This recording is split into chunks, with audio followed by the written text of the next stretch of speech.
Lena Dunham making waves after her hard-hitting grilling of Hillary Clinton. And here's just a taste of her mingling with Amy Schumer in a skit to go along with the interview.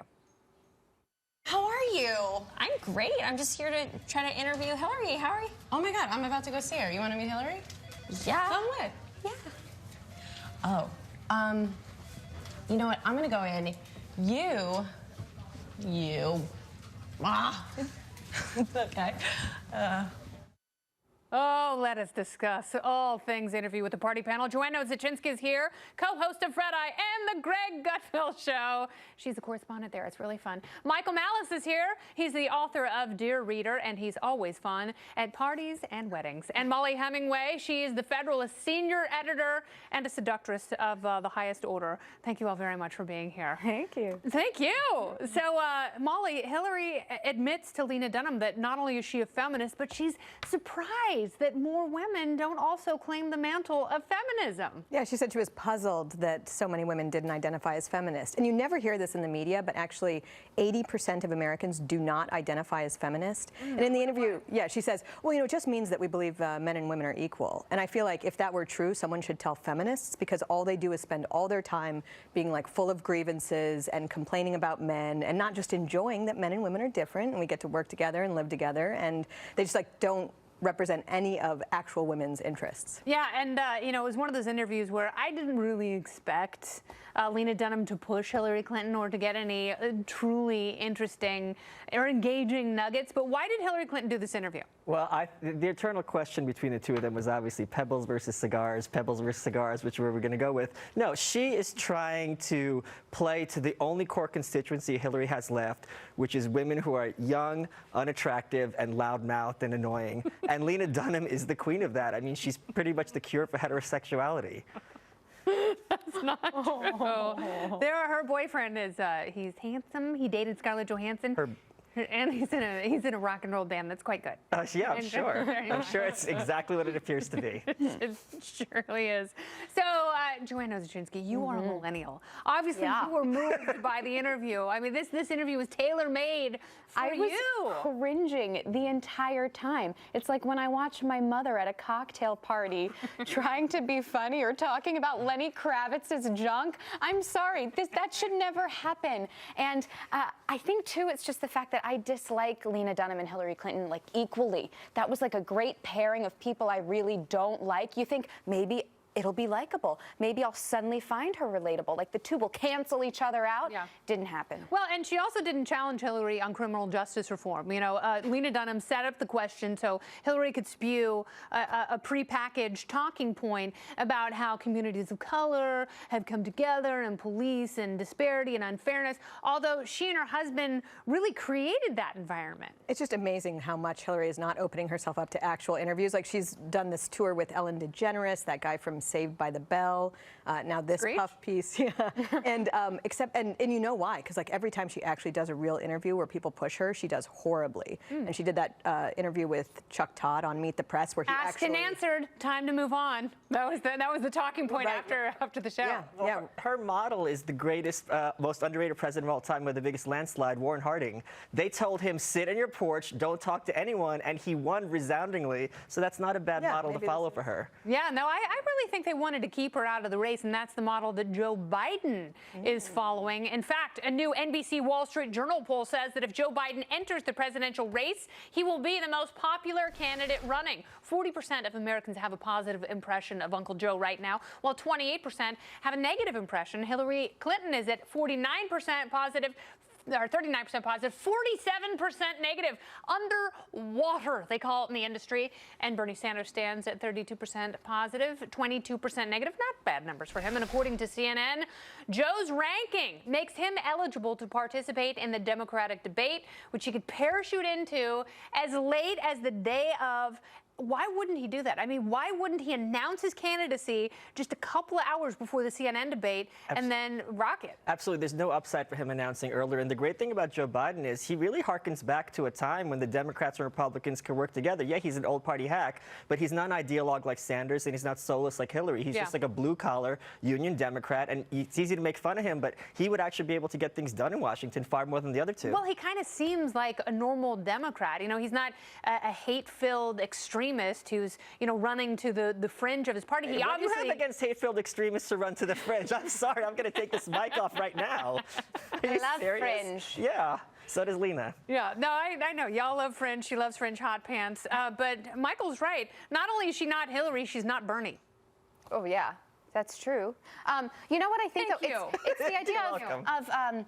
it's like I like the idea of a boyfriend, but would I really want to have one? It's one of those situations. We like the idea of Biden running, but if he actually were to, that's when he'll start to say things that maybe we don't agree with, and then his popularity starts to go down the tubes. And also, he's not a woman.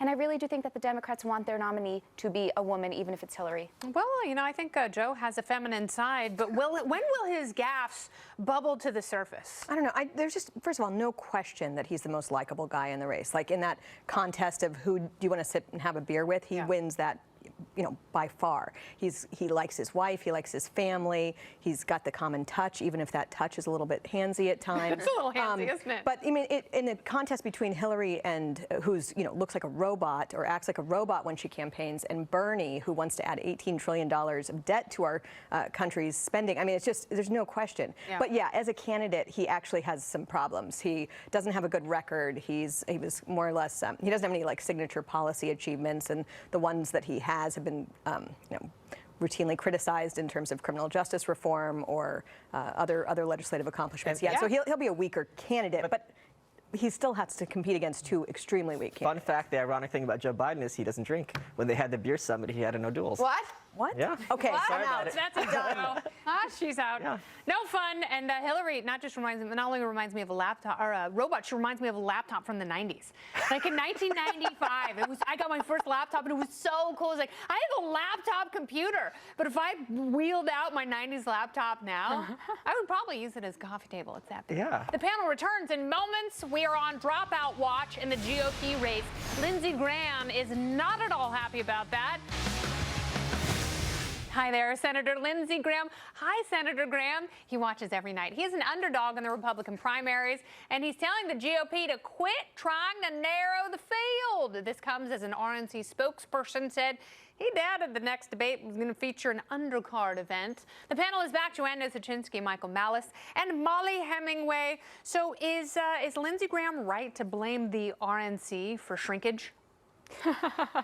Yes. No, I mean, well, we don't know yet exactly what's going to happen, and that's up to the network, I guess, and the rules. I think that's the biggest problem, is there are really no set rules. Everyone kind of defines them or changes them as the time goes on. I love that. Make your own rules, make your own way. We really don't need to shrink them. I mean, the candidates are pulling themselves out. They're running out of money. They feel like they can't compete. Although Lindsey Graham's campaign manager had a great idea, which I loved, is to have two smaller debates, and you just pull names out of a hat. Yeah. And that way you're putting all the candidates against each other, and then the weaker ones will really stand out. Yeah, but it's kind of a loser strategy. I mean, losers want to do that. Like, losers want to be on the stage with more popular candidates. Yes. They Rick Santorum would love to be standing next to Donald Trump or Ben Carson. Look, it's pretty obvious, and I might be a little bit of a bully to say this, but Lindsey Graham was never one of the cool kids, and he wants to sit at the big It's so table, but he's sad, never. though. I don't feel sad. I feel glad. And this is a very liberal perspective to say, just because I'm losing and can't compete, the rules have to be changed to accommodate me. If he wants to have that perspective, go join the Democrats. That's very leftist. Yes. I said that brand of thinking. That, Everyone gets a trophy, yes. Yeah, no, I'm not in favor of that.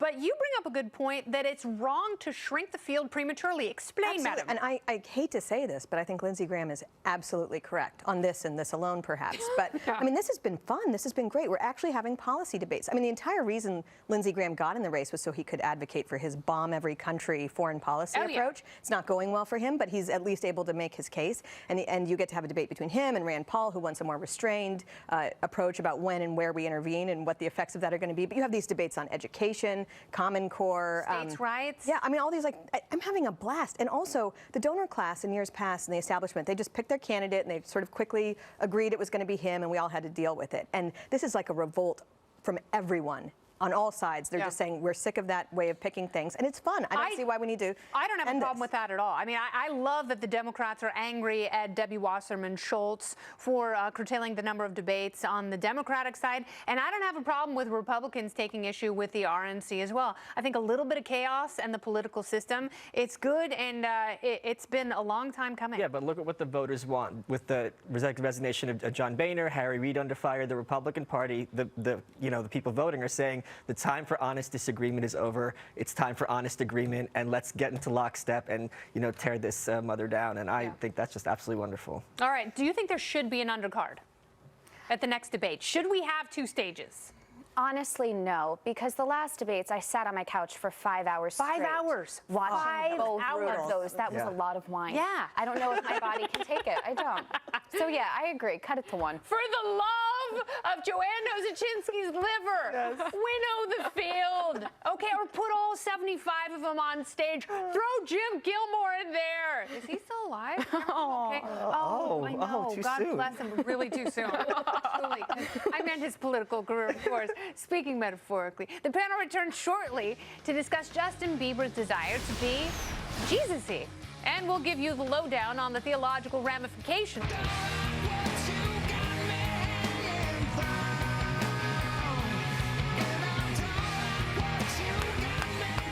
That's right. Pretty news. Soundgarden. High 90s. In a recent Complex magazine interview, so complex, Justin Bieber talked about his desire to live like Jesus. But he also clarified that, quote, you don't need to go to church to be a Christian. If you go to Taco Bell, that doesn't make you a taco. I love you, Justin Bieber, more than I ever have in this moment right here. My panel is back. Joanne Nozachinsky, Michael Malice, and Molly Hemingway.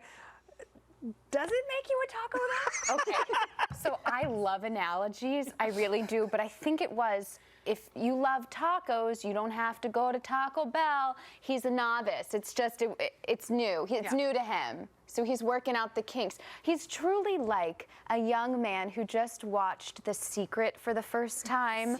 Or just had his first meeting with a life coach. Yes. And that life coach might be Kanye West, in which case I hope it was his last meeting. But he's coming into his own.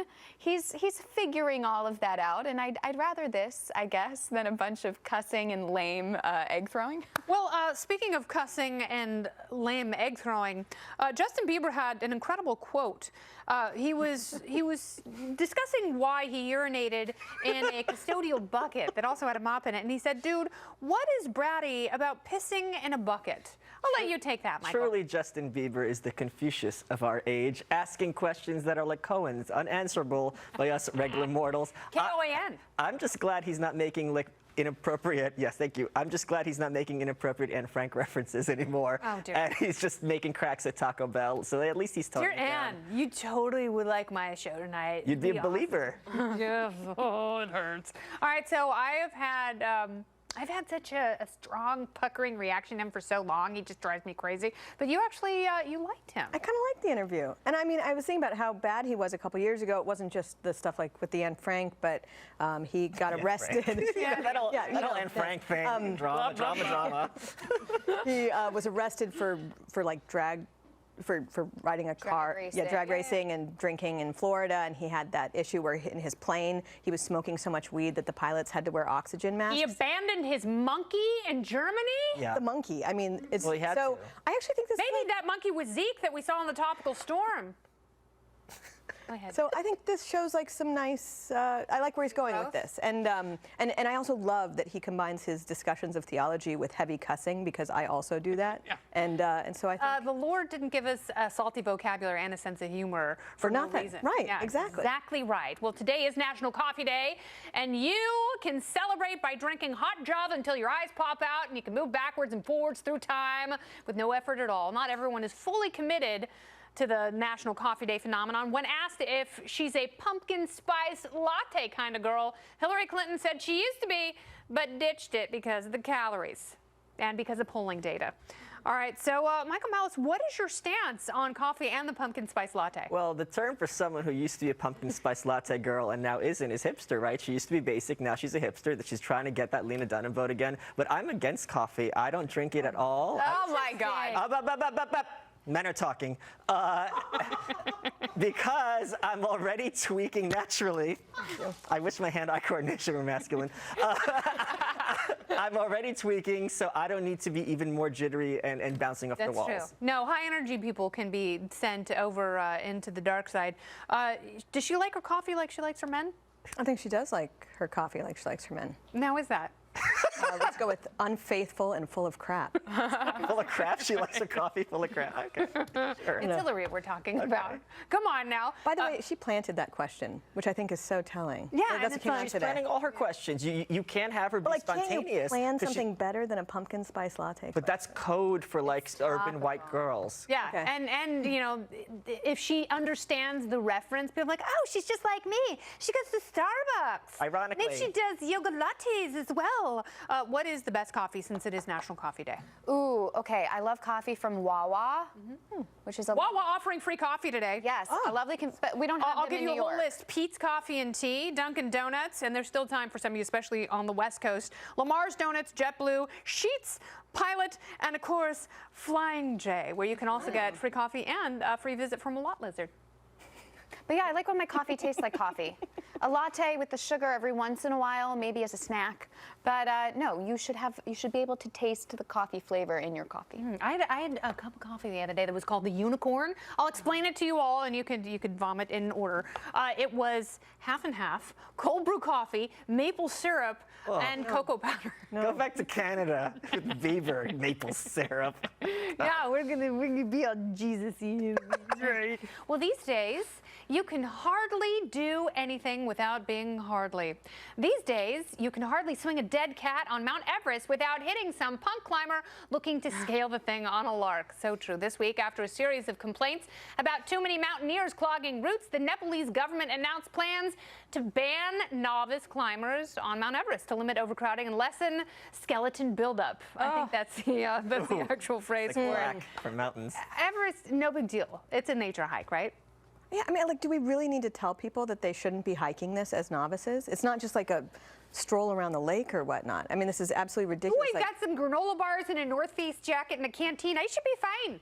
Yeah, I mean, unless you've got several dozen other 20,000-foot mountains under your belt, I just see no reason for you to do this. But that's what they want to do. They want to make sure that people have scaled the 21,000-foot peak at least before they go to Mount Yeah, Everest. I'm going to give them the same advice I gave my friend last night at dinner. His daughter, after history class, decided that for Halloween she wanted to dress as Harriet Tubman, and he's very uncomfortable with this for obvious reasons. So I said, Wait, why? Because he's white. So I said the trick is make her convinced that Harriet Tubman wasn't a hero. So the same way, they've just got to make Matt. worse. That's horrible advice. It would work. Kids are gullible. They'll believe anything. So the trick is make Mount Everest unpopular and say it's the second biggest mountain. Yeah. Why is one mountain better than the other? We've got mountains locally grown that are much better anyway. That's all you got to tell them. Yeah, McKinley, Problem man. Denali. Yeah, Denali. yeah, but they bumped it up a couple thousand feet just to. We're going to get them any day compensate now. for the They're going to overtake. Did you read the book Into Thin Air by John Krakauer? No. Oh, did you read it? It's yes. so fantastic. Okay, it is, but that is another thing. I'm just so sick of people writing their novels or memoirs about how much they learned while climbing Mount Everest. Like, after 40,000 people have done it, we don't need any Well, more that's the books. thing. Like, I tell them, blame- exactly, make it uncool. I Exactly. blame the Died in victors. 1996? Oh, he died? No way. He wrote it in 1996. Yeah. No, he died in 1997.